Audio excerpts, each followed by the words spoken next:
Hi everyone, and welcome to today's webinar.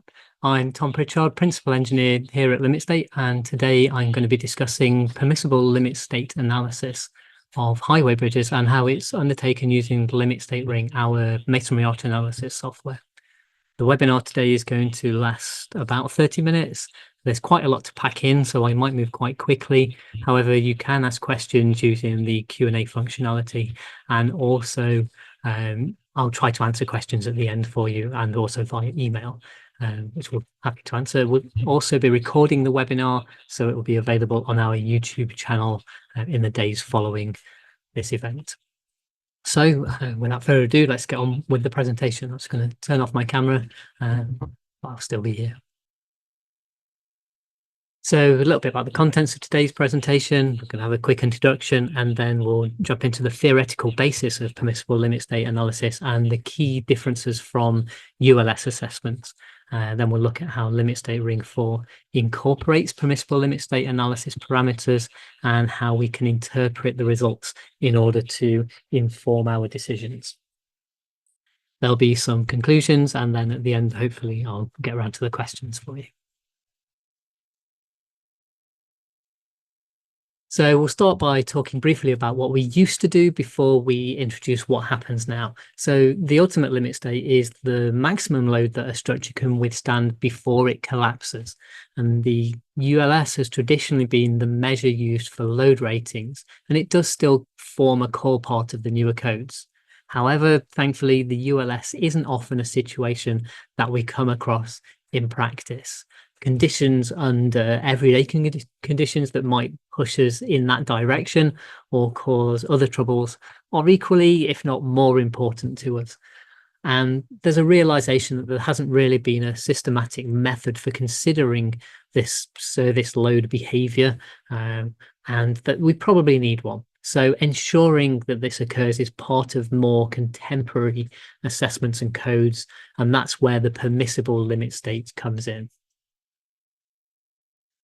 So the big issue is that older assessments methods weren't really discriminating when it came to service load behavior. They didn't really help engineers identify which bridges could happily withstand, say, an increased loading and those which couldn't.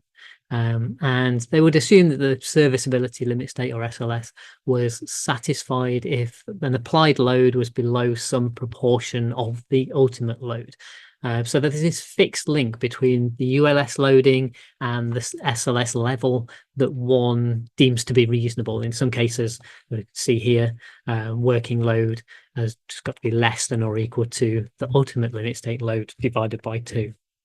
And the problem with that is that it can be an overly conservative assumption in some cases if the real SLS and the ULS are close together, or it can be unconservative if the real SLS and ULS loads are far apart. The consequences from that are either pessimism or optimism concerning the capacity of the bridge under that day-to-day loading. And both of these are likely to result in effort, time, and money being spent in places where it's probably unnecessary. And obviously, we want to avoid that situation if we can. As an example of what we're talking about, this is slightly artificial lab experiments, but obviously we seldom get to see data like this from the field. So it's what we've got at the moment. So we're examining the response of 2 3-meter spans, so bridge 1 and bridge 2. And importantly, outwardly, these bridges appeared to be identical. They had the same geometry, the same conditions, all of that. And we can see that the ultimate limit state capacity of bridge 1 is somewhere around the 275 kilonewton level. And that's way higher than bridge 2, where the ultimate load for that was much lower, around 80 or 85 kilonewtons. So if we go back to bridge 1, if we say, as we saw on the previous slide, that the serviceability limit state capacity was half of the ULS, so that's this WSLS1 here, then the load capacity is reduced all the way down, but we still get reasonably large displacements under the applied SLS loading. So here we can see, you can see my cursor, delta SLS1, the deflection at that point is around the 6 millimeter mark. And Reality, a 3-meter span bridge with a 6 millimeter crown deflection, each time a vehicle goes over, it'll cause joint movements, so opening and closing, and that's an unsustainable situation. Degradation is very, very likely to occur in that particular situation. On the other hand, if we look at bridge 2, which again, like I say, is ostensibly the same bridge outwardly, then we can see that the serviceability limit state loading and the ultimate limit state loading are much closer together. And the corresponding deflection for this serviceability limit state loading is much lower, so almost zero. And with that, we can say that this type of situation could be sustained for a long time under many cycles of loading without issue. And the upshot of all this is that the bridges, are unique structures. So we can see similar bridges, different behavior, and the linking of the ultimate limit state and the serviceability limit state is an issue. We need a different approach to how we look at the two situations. So this is where CS454 and CIRIA C800 come in for the UK. As the title of this talk suggests, CS454, the actual code of practice that we refer to in the UK, is concerned solely with highway structures. It is likely that the corresponding network rail documents for rail structures will also move in this direction, but the changes for that are likely to be a little while longer. But in CS454, Chapter 7 is the pertinent section that we want to refer to. And in there, and exclusively in older versions of the code, there remains this notion of bridge durability under service loading being determined by the application of a blanket safety factor, so CMIN in the code. However, from version 1.1 onwards, and presumably for the foreseeable future, CS454 also acknowledges that the alternative methods suggested by the CIRIA guidance document, CIRIA C800, are applicable and that they can be used instead. And it's here that the notion of the permissible limit state is outlined and cemented. So I won't go into too much detail in this, but here we can see that CS454 allows us a couple of ways to assess a bridge as being satisfactory to both the ultimate limit state and, you can't see me doing it, but I'm doing air quotes here, the permissible limit state. So clause 7.1 is outlining the ultimate limit state requirements, whereas 7.2 tells us firstly how to assess to the permissible limit state using a blanket factor of safety approach. So this CMIN that we were talking about just now. But note 3 also says that you can use the CIRIA C800 approach in order to satisfy these conditions. And we'd argue that this latter approach is probably the better of the two. And Ring is set up to allow this to be done with minimal fuss. So what is it about CIRIA C800 that's good? And that's the core of what we're talking about today, really. So instead of a single ultimate limit state calculation, which is then scaled down to determine the service level state, the PLS in CIRIA C800 breaks this notional link between the ULS and the PLS. And we'll talk about these aspects more in the next few slides. But essentially, the PLS in CIRIA C800 is only considering the primary modes of resistance that are available to the bridge. So self-weight, endurance masonry strength, and considering soil pressures as if they're a dense fluid. Whereas the ULS calculation looks to consider the situation where secondary modes of resistance can also be called upon. So peak masonry strength and making use of passive soil pressures in the spandrel zones. And how does CIRIA C800 define the PLS? Well, it says it's the state beyond which long-term load-induced degradation occurs. So it's a fatigue or a durability-based assessment, and establishing the permissible limit state is potentially very useful for bridge management purposes. If we can stay on the right side of it now and in the future, it's very useful to be able to see at what point we're moving from permissible up towards ultimate limit state loading. So what's the theoretical basis of the permissible limit state? What are the criteria we want to govern them? The two of these, really, a system level and a material level.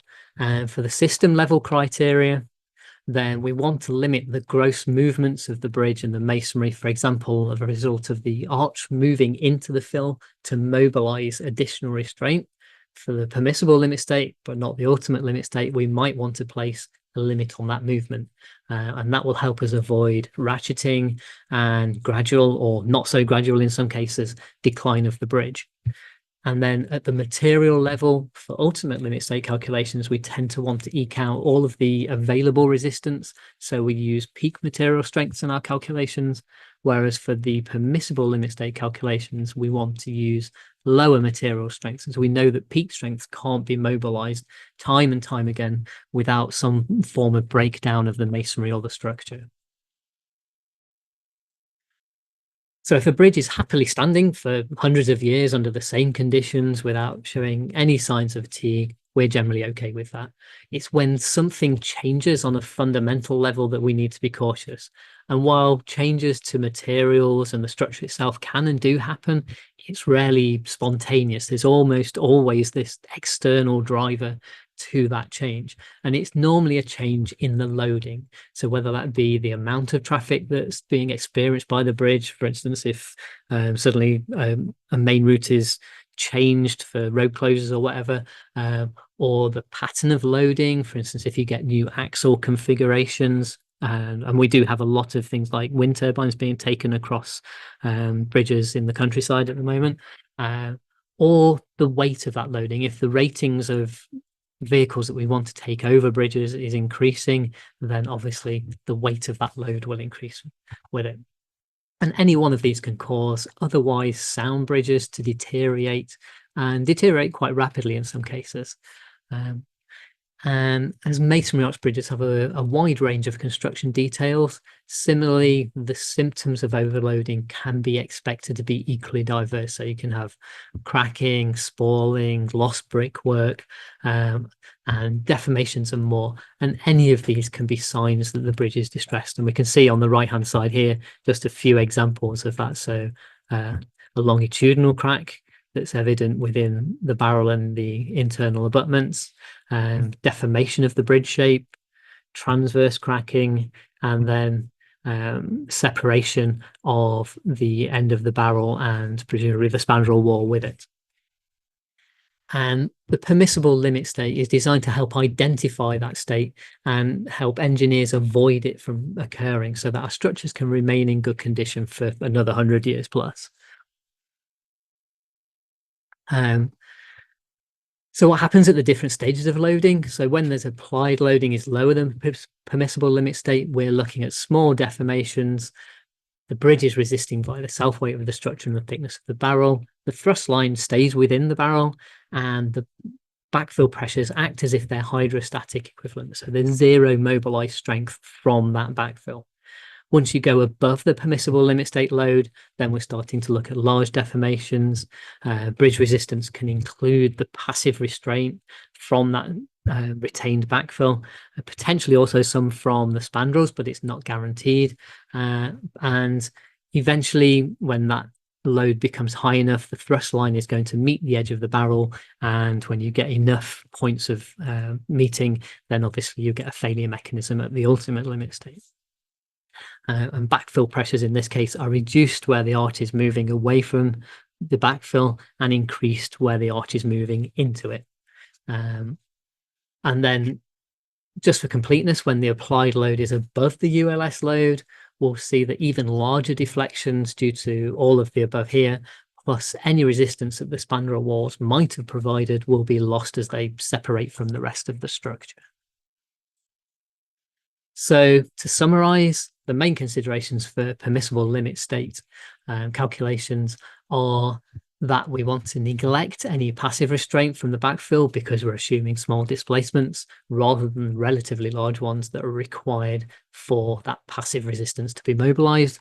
and we want to consider a masonry strength that ensures we're sat nicely within the range that masonry is comfortable working at and where it can accommodate slight movements from vehicles passing overhead.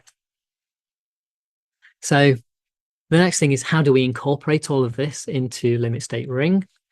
So the main features are that we separate the ULS and PLS partial factor sets, so we can allow both assessments to be carried out within the same file.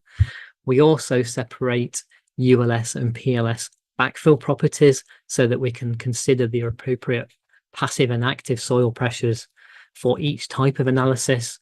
And we also provide code-specific template files to allow people to quickly set up and solve CS454 and CIRIA C800 type problems. I'll just bring the software across and very quickly show you those as well. So if we set up a new problem, if we look at a template, I'm going to pick out from the ones that come installed with the software, just a CIRIA C800, good road, normal and restricted traffic, and a level 2 assessment. So we can see with that template file, when we open it, first off, the bridge details contain a lot of information about the assumptions made and also the partial factor sets and the background to those which are being used. If I just click finish, then we can see, we click the life ring there, it opens the partial factor sets, and we can see we have 2 columns now compared to the one that we would previously have had in the software. One for partial factors at the ultimate limit state, where we're primarily concerned for CS454 and C800 with vehicle loading partial safety factors. And then for the permissible limit state, we have the impact factor is retained, but we also reduce the masonry strength by a factor of 2 in order to get down to that endurance level, rather than having the peak levels that we're looking at the ultimate limit state. So we include both ULS and PLS partial factors. We have these template files that cover all the different permutations of CS454 and C800 analysis. And then the last thing is that we also include in the materials, in the backfill properties, a differentiator between the way in which the backfill behaves at ULS and how it behaves at PLS. So that's whether or not at PLS we're looking at this hydrostatic equivalent, and for ULS we're looking at passive restraints being mobilized on the side where the arch is being pushed into the masonry. And if I jump back into the presentation, I've just done that. So we can see from this flowchart and what we've just outlined just now, to conform to CS454, we can choose to either undertake an ultimate limit state analysis using CS454 with CS454 partial safety factors, and then we can, for the permissible limit state, factor that ULS analysis by the value of C min that we've taken from CS454, and that will satisfy the code. However, it's a little bit crude, so we can also undertake a ULS analysis using CIRIA C800 partial factors, but we can also do a separate and unlinked partial permissible limit state analysis calculation using different partial safety factors, which will be a little bit more sophisticated. It's worth just touching on the way that backfill is considered in the software. Understanding how it works at the ULS will then help inform how it works at the PLS. So the soil backfill that surrounds the arch barrel of most masonry arch bridges distributes the applied load and provides restraint to sway of the arch barrel. In the calculation models used in CS454 level 1 and most level 2 assessments, it's the anticipated effects of the backfill that are modeled rather than the backfill being modeled itself. And this is also the case in limit state ring. So you'll have seen briefly on screen just now the different ULS and PLS tabs with the different factors in them. and we can calculate passive earth pressures, the soil strength mobilized by the structure moving into the soil, by considering first a smooth backed retaining wall and the restraining stresses that are induced there. So for the basic case here, we have our wall being loaded with a horizontal load, and eventually when that load is sufficiently high, it tilts into the fill, which then pushes back and provides passive restraint. We can calculate that restraint by summing the terms relating to the stresses realized through friction and also through cohesion. However, experience, tests, and a bit of common sense tells us that the full retaining wall passive pressures will not be mobilized in a masonry arch bridge at the ultimate limit state for various reasons. So we need to modify the equation to account for this. So in ring, we're looking at modification factors MP and MPC for the frictional and the cohesive sides of that equation. And when we're looking at situation B here, we can say, okay, that was a large rotation. We can see there for a small rotation, we can reduce the frictional value by half. So MP in this particular case is 0.5. And then if we move further and consider actually an arch structure rather than a straight wall, then that MP value can reduce even further down to about a third. And there's less information in the literature about the cohesive response of soils to this situation, but we would expect a similar sort of change between the different cases as we move down through those models. And in ring, we use a value of MPC, so the factor on cohesion of 0.05, which gives us a reasonably conservative estimate of the restraint provided. So when we're looking at passive earth pressures, so when the applied load is less than the permissible limit state load, we're looking at small deformations. We know that the bridge resists via masonry thickness and self-weight. Thrust line remains in the barrel, like we say, but it's this zero mobilized strength that we want to replicate within the software. And we do that by effectively saying that the horizontal stresses that are induced are effectively just equal to the vertical stresses multiplied by our modification factors M and our passive earth pressure coefficient P, which just happen in the software to be 1. So effectively, the horizontal stress is equal to the vertical stress, which is our hydrostatic conditions that we were talking about. So how do we interpret the results from a PLS analysis using ring? So we're going to have a quick look at a case study. So this bridge and the results of it are part of a paper that's been submitted and will hopefully be published in the near future. And it's also one of the example bridges in the CIRIA C800 document. So it's Stopes Farm and it's a modest structure. So yeah, a couple of meters by a meter high. But it's hopefully one that demonstrates that the use of PLS assessment to C800 is useful and how it compares favorably to the previous assessment methods. The bridge itself does have a slight skew and a radius of curvature on the carriageway, but these can be taken into account separately in the software, so we don't need to consider them particularly in this presentation. So if I go back to the software and open it up, you can see here that we have a model. This is the BD21 representation. So if I look in the partial safety factors, we've got the traditional 1.9 axle load and 1.8 dynamic or impact factor, and that's it. So we're conducting a ULS analysis. If I click solve, what will happen is the software will run that axle, which is an 11.5 ton single axle, across the bridge and determine what the collapse state is. So we can see here that the adequacy factor is 0.7666 with the failure involving hinging and also some sliding.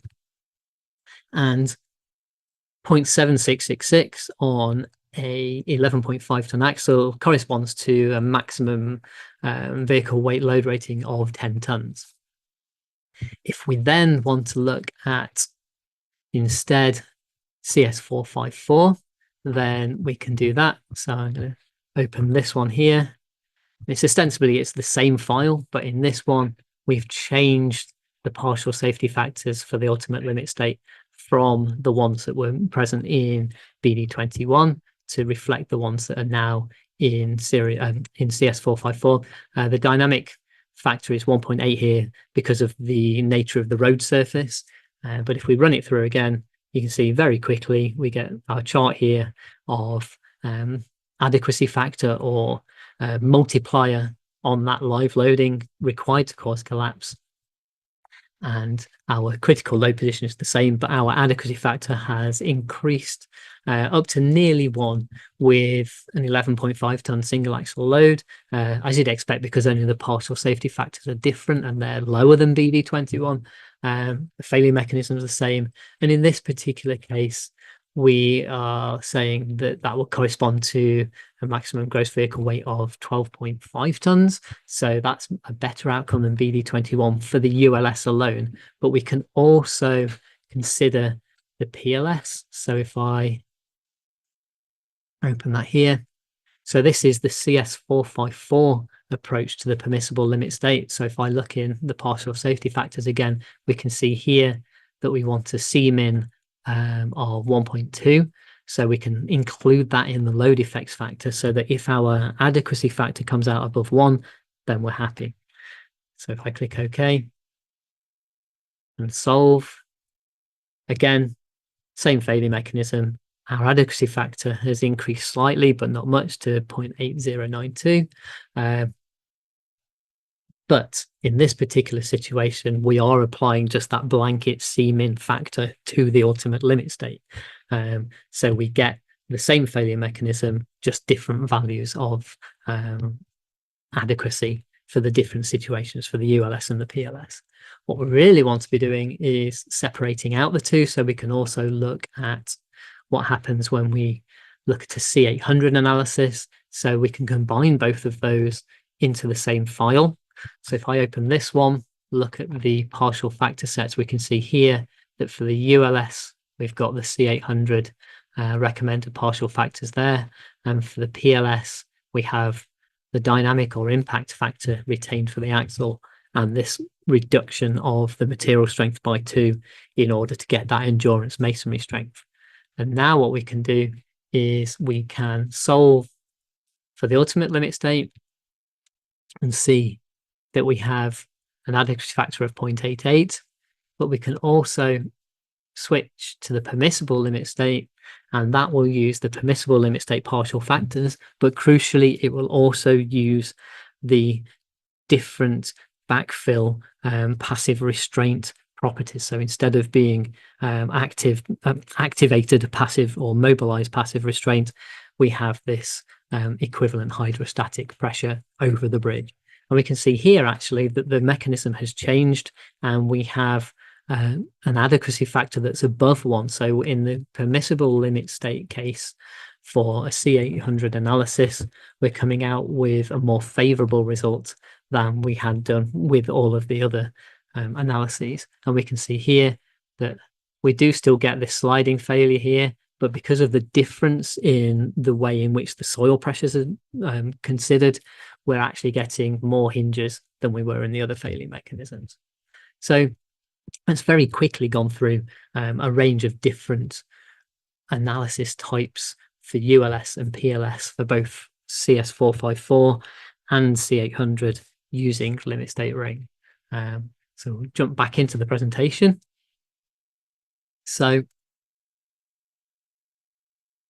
what can we learn from this? So what we know, what we can infer is that BD21 is more conservative than both CS454 and C800, which allows us to get a better load rating for that bridge, so 12.5 tons rather than 10 tons. In C800, the permissible limit state critical failure mechanism is different to the ultimate limit state, and this is something that isn't highlighted by the CS454 C-min approach. For C800, the permissible limit state adequacy was above 1. So the durability, if we're saying that an 11.5 ton axle is representative of all 44 ton vehicles, then the durability is okay in that particular situation. However, for the ultimate limit state, the adequacy is less than 1. So we need to reduce that load rating below 44 tons because of that. And we can see here on the right-hand side a table that's been prepared with those results, which will be available in that paper that I mentioned.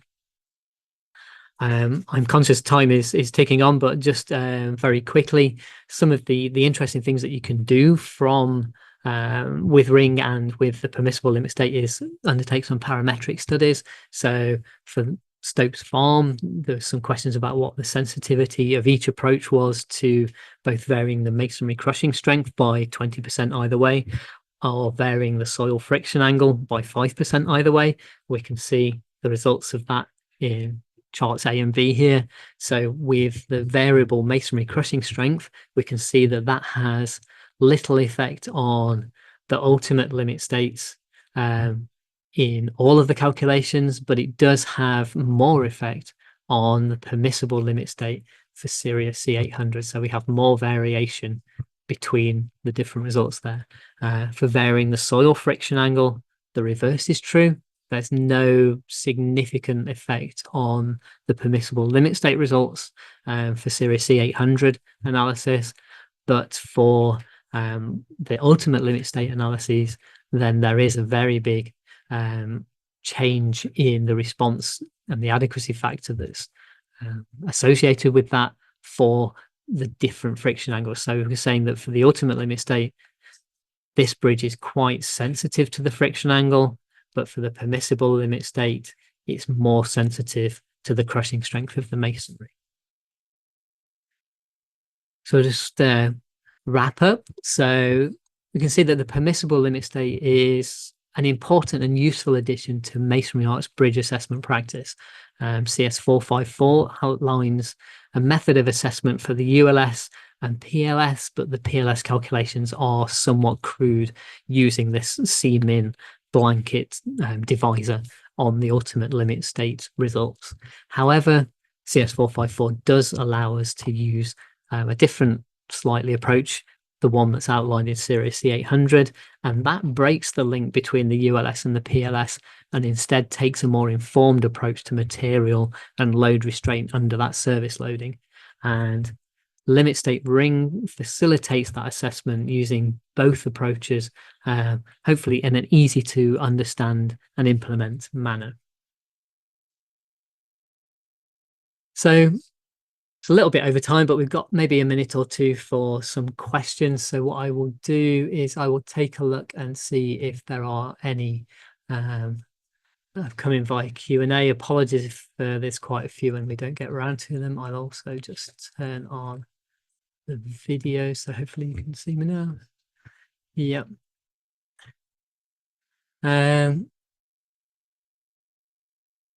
Please can the slides be sent out or made available? Yes, of course we'll do that. So what I'll do is I'll make sure that the email that goes out has a link to the slides. Second question is, within the software, when entering the input geometry, the user is given the option to enter backing height over the abutment. What's the difference between backfill and backing in this situation? So I'll show you very quickly what we're talking about here. So I go through a wizard. We have left abutment. If we go to a span, if we insert more than one span, it's probably the easiest to see it. We can see on the pier here, we have an option to have a backing height. We also have it over the abutments. If I put a backing height of 1.25 meters in and click finish, you will see here that some of the horizontal bar elements that are associated with the backfill have turned into a darker color, and that's to signify that they are backing. And essentially the backing is a special implementation of the backfill model where the compressive strength is much higher. So it's 5 megapascals by default. And what that allows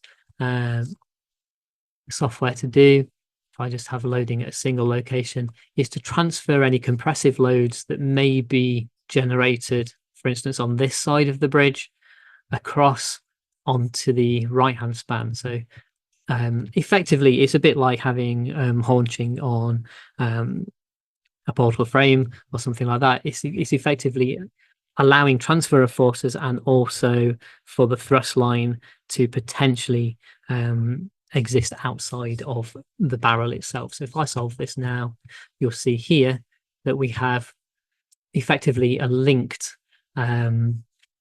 failure mechanism where this left-hand span pushes to the right and those backing elements are transferring that compressive force over to there. So effectively that's what it means. And quite often you'll see in bridges, if you have drawings or if you've done investigations that involve going behind the abutments or the barrels, there you'll find either very compact frictional material or potentially extra brickwork or concrete sometimes that is this backing. It's allowing that transfer of force to occur.